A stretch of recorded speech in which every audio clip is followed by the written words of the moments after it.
Como a nosotros, además de los contenidos, también nos interesan los procesos, uno de los procesos que queremos destacar aquí es el proceso de conexiones, ¿sí? Conexiones, además, entre otro proceso, que es las representaciones. Las funciones, ya nuestros alumnos han tenido contacto con funciones de primer grado y saben que el objeto función, cada uno de los ejemplos que tengan, los pueden representar en distintos ambientes. En un ambiente gráfico, en un ambiente numérico o en un ambiente algebraico. Lo mismo pasará en funciones de segundo grado. A nosotros nos gusta establecer las igualdades y diferencias que hay entre una cosa que ya conocen y un concepto nuevo que van a construir para que ellos mismos vayan viendo sobre qué cosas se pueden apoyar, sobre qué cosas tienen que tener en cuenta porque serán diferentes y sobre qué cosas podrán mantenerse, digamos, con cierta continuidad entre los distintos tipos de funciones que irán viendo a lo largo de su escolaridad, ¿sí? Entonces, una primera igualdad es que las funciones pueden representarse esencialmente en estos tres ambientes, numérico, gráfico y algebraico. Me gustaría comenzar comentando lo de la representación algebraica porque nosotros hemos anunciado, y la pregunta estaba establecida así, entre funciones de segundo grado, hablábamos de funciones de segundo grado, y eso tiene que ver especialmente con la representación algebraica que tenemos de estas funciones. Una función es de segundo grado cuando su expresión algebraica tiene esta forma, tiene una forma en que es una suma de un término cuadrático, un término lineal y un término independiente, que eventualmente estos dos podrían llegar a ser cero sin perder su característica de ser una función de segundo grado, pero el a es imprescindible que sea siempre diferente de cero, ¿sí? Por lo tanto, primero establecemos que las funciones de segundo grado en su representación algebraica lucen así, ¿sí? A ver qué pasa con las representaciones gráfica y numérica. ¿Qué sabemos de las representaciones gráficas, por ejemplo, de las funciones de primer grado? Los alumnos seguramente nos digan, y es que su representación gráfica es una recta que podrá tener diferentes posiciones dependiendo de los parámetros que intervienen en su expresión algebraica. Una recta que a veces es creciente y a veces es decreciente, ¿sí? Habitualmente no es constante, nunca es constante porque si no, no sería ni de primer grado, sería de grado cero. Por eso siempre decimos que las funciones de primer grado o son crecientes o son decrecientes. ¿Qué nos pasa con las funciones de segundo grado? Que ella misma tiene algunas zonas donde es creciente y otras zonas donde es decreciente. Y eso hace que haya un punto dentro del gráfico que es muy identificable respecto a los otros. Es el punto que nosotros le llamamos vértice de este gráfico. Y eso en las rectas no aparecía. Todos los puntos tenían la misma categoría. Una cosa que tenemos que tener en cuenta es que nosotros como adultos, digamos, formados en matemáticas, seguro que sabemos que la parábola es una figura que proviene de la intersección de un cono con un plano. Pero hemos de tener en cuenta que para nuestros alumnos una parábola, este es el primer contacto que tienen con ella y por lo tanto para ellos una parábola será simplemente la representación gráfica de una función de segundo grado, ¿sí? Y eso es muy diferente de lo que pasa con las funciones de primer grado, que su representación gráfica es una recta. Y muy diferente de lo que pasará con otras funciones que se encontrarán ellos en su escolaridad. Miremos qué pasa con la representación numérica porque creemos que este es uno de los puntos donde más diferencias podemos encontrar y a veces donde menos destacado está. ¿Qué características hacen que esta tabla corresponda a una función de segundo grado respecto a las experiencias que teníamos en el pasado? En las funciones de primer grado, a saltos iguales de la abscisa correspondían saltos iguales de la ordenada, ¿sí? En este caso, como ven, la tabla que les he preparado tiene saltos de 1 en 1 en 1. Pero si miramos los saltos que pasan en la ordenada cuando saltamos 1 en la abscisa, no son constantes.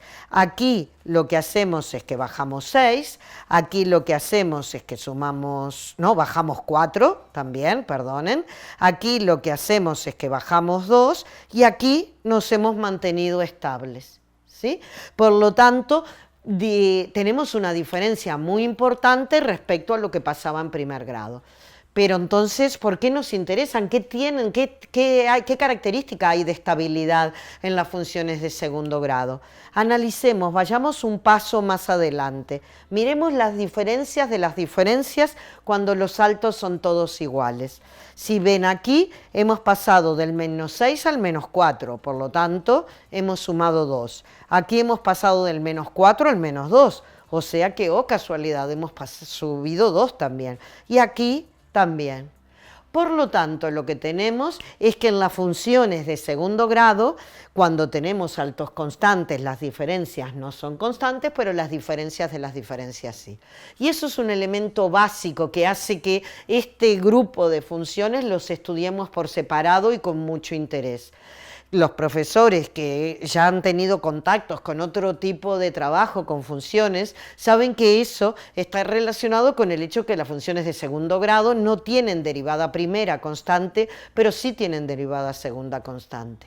Y eso es lo que hace que tengan esta característica.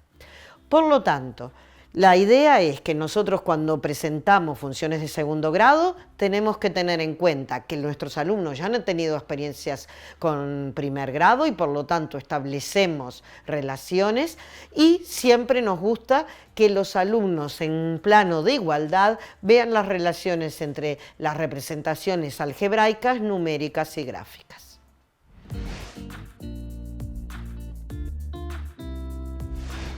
La respuesta es la misma que la anterior. Lo que hacemos es conectar. Es un proceso fundamental en la actividad matemática, pero en este tema es central.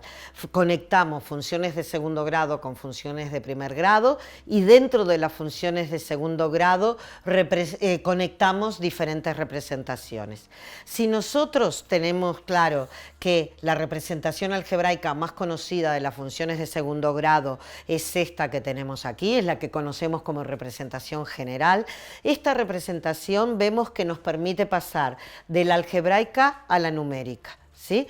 Por ejemplo, dándole valores a la X, puedo hacer el cálculo y obtener valores de la función, o sea, las imágenes de esos valores de X, ¿no? Es lo que se hizo delante de una función de segundo grado para obtener una tabla como esta. ¿Sí?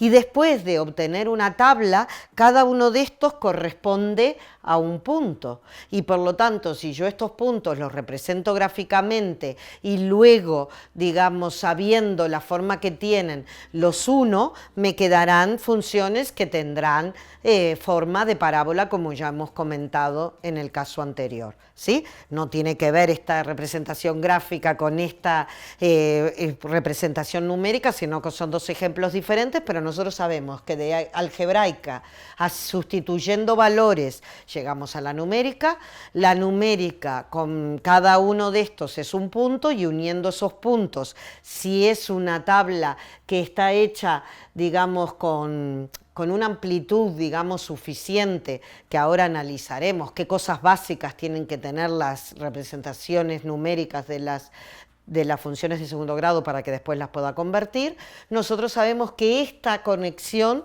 la tenemos bien clara. De algebraica pasamos a numérica y de numérica podemos pasar a gráfica, ¿sí? Lo que nos pasa aquí es que lo que se hace realmente muy difícil son otros tipos de conversiones, ¿sí?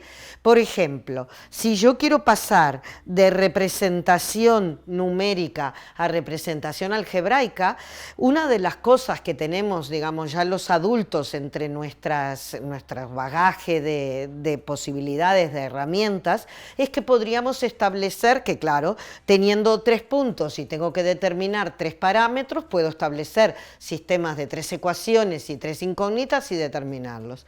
Pero primero que eso es un trabajo, digamos, mecánico, digamos que además cuando estamos haciendo funciones de segundo grado, seguramente nuestros alumnos no conocen todavía la resolución de sistemas de 3 ecuaciones y 3 incógnitas, y además que le da muy poca riqueza porque no le cedemos al álgebra la posibilidad de que ellos sean los que piensen y nosotros no controlamos nada de lo que pasa aquí.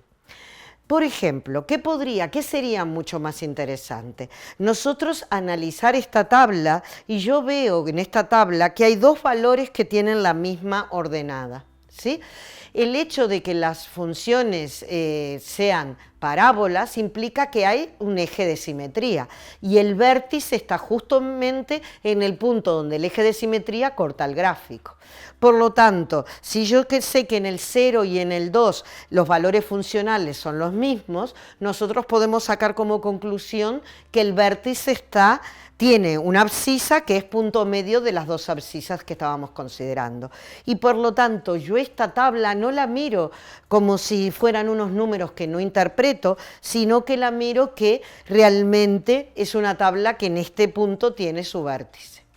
Pero ¿qué pasa? Eso no me ayuda a pasar directamente de la tabla a la fórmula, porque me estoy restringiendo mucho y estoy viendo solo una manera de representar algebraicamente. Y es por eso que para nosotros es muy importante que las representaciones algebraicas de las funciones de segundo grado, aunque esta es la general, no sea la única que presentamos a los alumnos. Nosotros presentamos a los alumnos representaciones algebraicas factorizadas, como esta última, que lo que destacan son los puntos de corte que tiene el gráfico con el eje de abscisas, o representaciones algebraicas en el que se destaca es el vértice. Miremos esta representación algebraica. Si nosotros vemos aquí, como esto es algo que está al cuadrado, nosotros sabemos que esto o es 0 o es positivo. Cuando lo multiplicamos por a, lo que significa es que será 0 o tendrá el signo de a. Y, por lo tanto, será toda esta expresión a veces más grande que w o toda esta expresión a veces más pequeña que w. Por lo tanto, lo que ya vemos es que es en el punto BW donde hay un máximo o hay un mínimo. Y por lo tanto, esta expresión resalta mucho quién es el vértice, ¿sí? Por lo tanto, si yo estoy pasando de numérica a algebraica y es un caso en que puedo destacar el vértice, no es cierto que tenga tres incógnitas, porque si voy a esta representación algebraica, tanto el B como el W los puedo sacar de aquí y ya tengo solo una, digamos, incógnita que determinar. ¿Qué pasaría si yo, en lugar de tener aquella representación numérica, tuviera esta? Nosotros vemos que aquí tenemos un punto que es el corte con el eje de las abscisas. ¿Y qué sucede? ¿Dónde estará el otro corte con el eje de las abscisas de esta función? Por una cuestión de simetría, yo ya sé que en el 3, ¿sí? 1, 2, 3... vale menos 4, porque al eje de simetría lo vemos que está en el 1,5, y en el 4 vale 0. Por lo tanto, yo sé que esta expresión numérica corresponde a una función de segundo grado que corta el eje en el punto menos 1 y en el punto 4. Y eso nos ayuda a que quizás sea esta la mejor expresión algebraica si yo tengo que pasar de una a la otra. No pretendo aquí analizar todas las casuísticas, que ustedes se las encontrarán paso por paso en las sesiones correspondientes, pero lo que sí quiero destacar es el hecho de que tener una sola expresión algebraica nos limitaría mucho las posibilidades que nosotros tenemos de trabajar, y es por eso que verán que nosotros presentamos las funciones de segundo grado representadas algebraicamente en estos tres formatos, porque hay algunos que nos sirven más y otros que nos sirven menos. ¿Qué pasa? Pensemos, ahora hemos hecho de representación algebraica numérica, de numérica a gráfica, de numérica también hemos hablado de cómo pasar a la algebraica, pero parece que hasta ahora no hemos hecho de gráfica, qué pasa cuando paso a las otras representaciones. Está claro que aquí, hoy se los he puesto al revés, ahora se los pongo bien colocado, lo que nosotros tenemos es que yo puedo ubicar puntos. Aquí sé que en el 1 vale menos 3 y eso me permitiría pasar a una tabla. Sé que en el 2 vale menos 5 y también sería información para una tabla. Por lo tanto, yo haciendo diferentes puntos puedo pasar de gráfica a numérica y en el fondo ya sé que de numérica podría pasar a algebraica. Pero miremos otra vez por qué destaco que este tipo de representaciones algebraicas es básico cuando nosotros trabajamos con alumnos. Porque el vértice es un punto que está muy marcado cuando nosotros vemos la representación algebraica. En este caso sé que el vértice es el 1 menos 3, por lo tanto aquí puedo poner un 1 y aquí el menos 3. El problema es que aquí no he estado dando una interpretación gráfica al número A. ¿Qué quiere decir ese número A? Y ese número A, si ustedes ven, cuando nosotros estamos en el vértice, aquí lo dijimos, aquí sustituimos la X por la B baja, B corta o como le digan ustedes a esta B y nos da W. Pero ¿qué pasa si yo pongo en el lugar de X una unidad más al lado del vértice? O sea, vértice más 1, B más 1. Cuando yo hago el elevar al cuadrado, me queda 1. Aquí me queda el A y por lo tanto veremos una cosa. A ver si nos entendemos. Miren, se los hago aquí. Lo que yo estoy diciendo es lo siguiente. Aquí tengo X y aquí tengo f de X, ¿sí? Cuando X es igual a B, sustituyo y me queda W. ¿Qué pasa cuando yo pongo B más 1? B más 1 menos B dona 1. Al cuadrado 1 multiplicado por A más W. Y por lo tanto, cuando yo del vértice avanzo 1, en la ordenada, lo que me pasa es que avanzo A. Eso significa que cuando yo del vértice en la abscisa avanzo 1, en la ordenada, en este caso retrocedo porque el A es negativo, ¿sí? Por lo tanto, la interpretación gráfica del A es justamente la variación que hay entre las ordenadas cuando la abscisa ha aumentado 1 respecto del vértice. En un mundo en donde nosotros fortalecemos mucho las conexiones, es muy importante que todos estos parámetros que aparecen aquí tengan una interpretación gráfica. Es probable que nosotros hayamos trabajado en el pasado diciendo si A es positivo implica que la concavidad es positiva y si A es negativo que la concavidad es negativa. Pero en realidad sabemos mucho más, nos mide esa concavidad, nos mide en este sentido. Si tenemos el vértice, tenemos el B y el W, o si tenemos, como en este gráfico de aquí, funciones que cortan 2 veces al eje, tenemos el P y el Q, y seguramente ya venimos trabajando desde hace mucho tiempo que el C corresponde al corte con el eje de las ordenadas. ¿Cuál de todos estos parámetros es el único que no estamos interpretando gráficamente? Es el parámetro B. Es cierto que después cuando los alumnos busquen una manera de cómo encontrar el vértice a partir de la expresión algebraica, podrán encontrar una relación entre el signo de B, el signo de A y el lugar donde se encuentra el vértice.